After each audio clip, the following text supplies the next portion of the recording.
Hello guys mga ka-good vibes, mag-share po ako ng love story po sa inyo. I hope kikiligin po kayo sa love story na ikikwento ko po sa inyo. Just watch lang po until the end of my love story. Thank you guys and God bless everyone.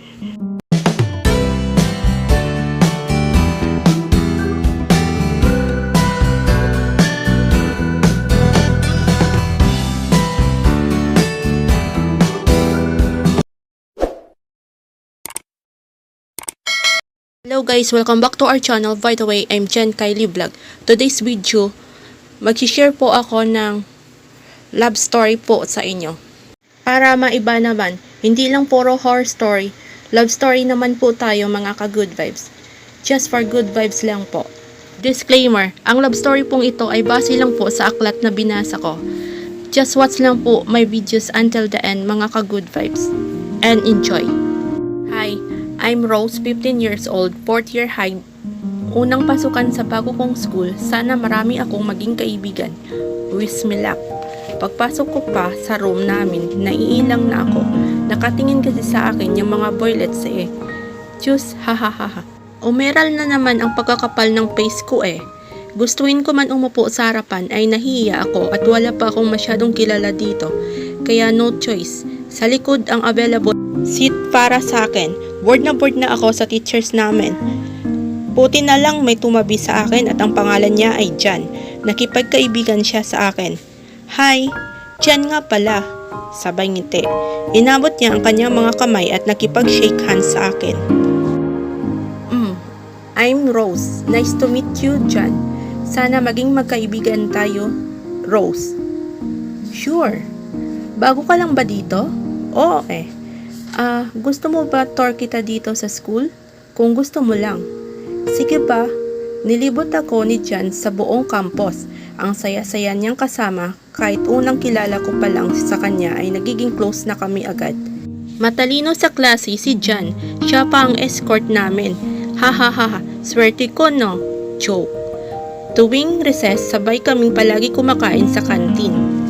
Tara, kain na tayo sa kantin. Libre na lang kita. Talaga? Ililibre mo ako? Di nga. Oo, ikaw pa malakas ka sa akin eh. Ang bait-bait mo talaga. Sabay kurot sa pisngi ni Jan. Aray naman Rose, tama na ako napugi. Hindi mo na kailangan panggigilan. Ha. Kapal mo talaga. Halika na nga.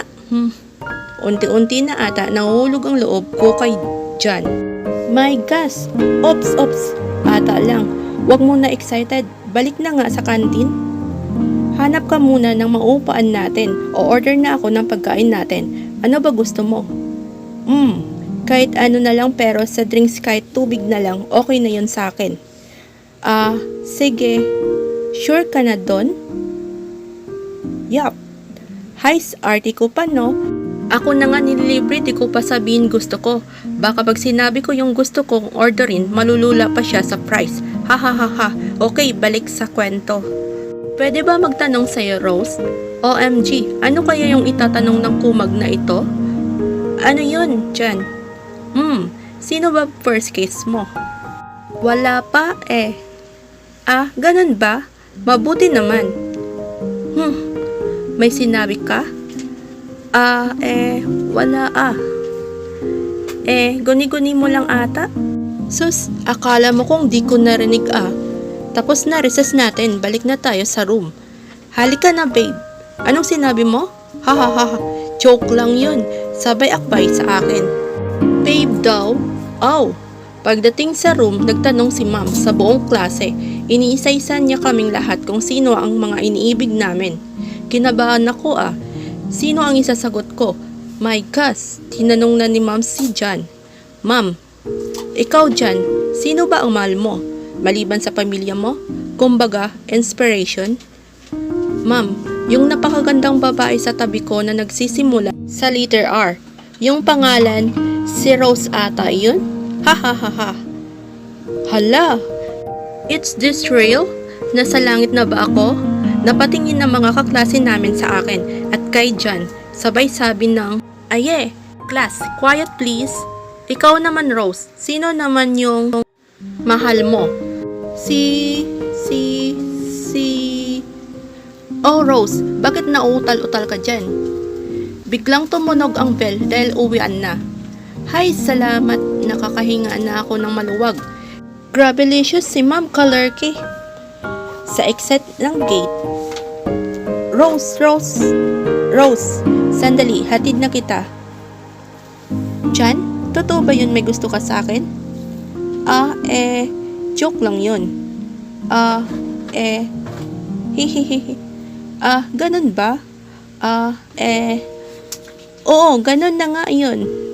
May nagpakilala sa akin na isang lalaki, 4 years height din siya. Siya naman ay si Mark. Hi Rose, right? Yes, pwede ka naman maging kaibigan, di ba? Oo naman. Pagsisilusin ko kaya si Jan. Ha. Pumunta kaming dalawa ni Mark sa garden para ipakilala siya kay Jan. Jan, si Mark nga pala, bagong kaibigan ko. Mark, si Jan nga pala, best friend ko. Nice to meet you, Jan. Ngumiti lang. Aba, loko tong si Jan ah. Ngiti lang? Uy, libre lang laway, magsalita ka naman. Hay nako, baka nagsiselos ka lang. So, saan tayo pupunta tayo sa Glorieta? Mark, sama ka? Wala naman pasok bukas eh. Please. Next time na lang, Rose. May lakad pa ako eh. Rose, sige na please. Ngayon nga lang tayo magkasama eh. Please na. Sige, magtampo ako sa'yo. Hayaan mo na lang siya, Rose. Kasama mo naman ako, di ba? Busy siya eh. Next time na lang siya sasama sa atin. Di ba, Mark? Oo. Promise ko sa'yo yan, Rose. Ay, wag ka na malungkot, Rose. Oh, sige na nga. Sabay pisil sa pisigi ni Jan. Bait-bait talaga ng best friend ko. Ha. I love you. Ano? Bilang friend. Ha. Sa mall. Oy, Jan. Ang ganda ng flowers, oh. Kasing ganda mo. Oo. Ha. Doon muna tayo sa upuan. Sige, sa isip ni Jan, sana tayo na lang, Rose. Upo ka muna dito, Rose. Sandali lang. Okay. Binuksan ni Rose ang cellphone niya. Message from Mark. Sorry talaga, Sunday ah. Sana di ka galit sa akin. Next time na lang, promise. Gusto kasi tayong dalawa lang magkasama. Reply from Mark. Hindi naman ako galit sa'yo eh. Okay lang. Kung hindi ka namin kasama ngayon ni Jan, pasensya ka na rin, naging mapilit ako ah. Hindi na nag-reply si Mark sa text ni Rose. Nang biglang dumating si Jan na dala-dala yung flowers na gusto ni Rose. Rose, para sa'yo. Talaga? Binibigay mo sa akin to nang walang bayad? Libre? Oo, para sa'yo talaga yan. Salamat, Jan.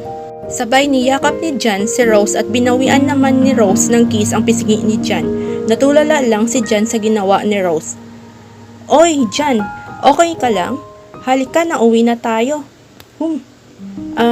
Okay. Hinatid ni Jan si Rose sa kanilang bahay. Salamat, Jan. Para saan? Sa lahat-lahat. Nagkatitigan si Rose at Jan. Rose, ano ka ba? Na-fall ka na kay Jan. Umayos ka nga. Hay, nako, bahala na. Hinalikan ni Jan sa labi si Rose. Totoo ba to? OMG, siya talaga ang first kiss ko? Yay, best friend ko pa. Patuloy pa rin sa paghalik. Di na nakapagpalag. Ikaw ang first kiss ko, Jan. Oh, aaminin ko na sa'yo. Matagal na akong may pagtingin sa'yo. Simula pa nung lumipat ka sa school namin, may pagtingin na ako sa'yo. Rose, mahal kita. Jan? Bakit Rose? Mahal din kita. Sabay halik kay Jan. Pagkatapos nila maghalikan, so, tayo na? Oo, doon din naman tayo pupunta. Papatagalin ko pa ba? Binuhat ni Jan si Rose sa sobrang saya. Utang na loob, Jan. Huwag mong tigilan. Sige na, Jan. Uwi ka na. Gabi na eh. Ingat ka. Sige. I love you. Good night. I love you, babe. Good night din. Tama ba yung narinig ko na tinatawag mo akong babe? Oo. Wah, tinawag ako ni Rose ng babe? Ang saya ko ngayon. Shh. Ang ingay mo, marinig ka nila mama. Shh! Oops, sorry. Sige na, gabi na. Sa school, inakbayan ni Mark si Rose. Mark, hi Rose, sabay kiss kay Rose sa pisngi. Ano ba Mark? Gago ka pare ah. Sabay suntok ng malakas kay Mark.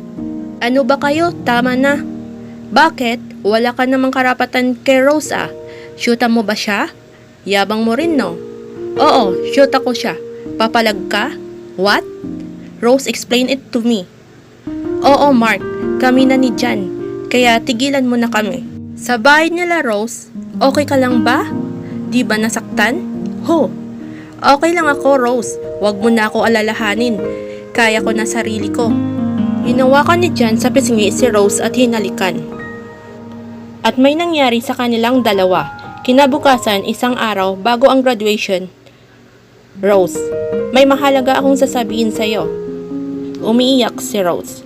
Bakit ka umiiyak? May nangyari ba sa'yo? Nagpasya si mama sa Amerika na ako mag-aral at doon na rin daw kami titira pagkatapos ng graduation. Jan, paano na tayo? Di ko alam. Pagkatapos ng graduation, araw ng flight nila Rose papuntang Amerika. Rose, aalis na ako papuntang Amerika. Sana maalala mo pa rin ako kahit wala na ako dito sa Pilipinas. Babalik ako, mamimiss kita. I love you. Jan, I love you more. Kahit ilang taon, ilang buwan, ilang linggo, ilang araw ka man mawala, mahal na mahal pa rin kita. Hintayin kita, Rose. I love you. After 10 years, bumalik na galing Amerika sila Rose. Pinuntahan ni Rose ang bahay ni Jan. Jan? Jan? Kumakatok sa pinto. Mukha wala na dito sila Jan. Baka nakapag-asawa na rin siya. Nang biglang may humawak sa balikat ni Rose at si Jan iyon. Jan, Rose, sabay yakap kay Rose. Rose, Jan, may asawa ka na ba? Jan, wala pa. Hihintayin ko kasi yung babaeng mahal na mahal ko sa Amerika. Nag-promise kasi ako na hihintayin ko siya.